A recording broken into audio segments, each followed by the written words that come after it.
இயேசு கிறிஸ்து ஒருவனை குணமாக்கினால் திரும்ப அவனை சந்திக்கிறது ரொம்ப குறைவு.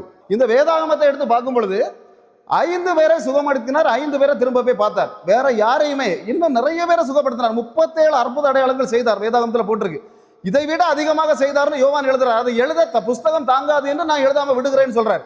ஆனா 37 அற்புத அடையாளங்கள் செய்தாலும் எல்லாரையும் திரும்ப போய் 2வது முறையா பார்க்கல. வெறும் 5 பேர் தான் இயேசு அவங்களை சுகப்படுத்தி விட்டு திரும்பவும் போய் பார்த்தார். அப்ப திரும்பவும் போய் பார்த்தார். யார் அப்படின்னா, 1 பிறவி குருடனாக இருந்த ஒரு மனுஷன், 2வது 10 குஷ்டரோகிகள்ல இன்னொருத்தன் திரும்ப வந்தான் அவனை, 3வது இந்த பெதஸ்தா குளத்தில் இருந்த இவன், அடுத்தது பாத்தீங்கன்னா 38 வருஷமாக கஷ்டப்பட்ட ஒருத்தன் மரிய மகதலினாள். இப்ப இந்த 5 பேரையும் தான் இயேசு என்ன செய்யறார் அப்படின்னு சொன்னா திரும்ப போய் பார்க்கிறார். முதல்ல ஒருத்தனை பிறவி குருடனை ஏன் திரும்ப போய் பார்த்தார் அப்படின்னா, இவனை அவர் குணப்படுத்தின ஒரே காரணத்துக்காக அவன் வீட்டில இருந்து அவனை என்ன செஞ்சாங்க, வெளியே தள்ளிட்டாங்க. ஏன்னா ஊருக்கு பயந்து, அப்ப யூதர்களுக்கு பயந்து வெளியே தள்ளினாங்க. அப்ப வெளியே தள்ளினதுனால அவனை திரும்பவும் போய் இயேசு பார்த்து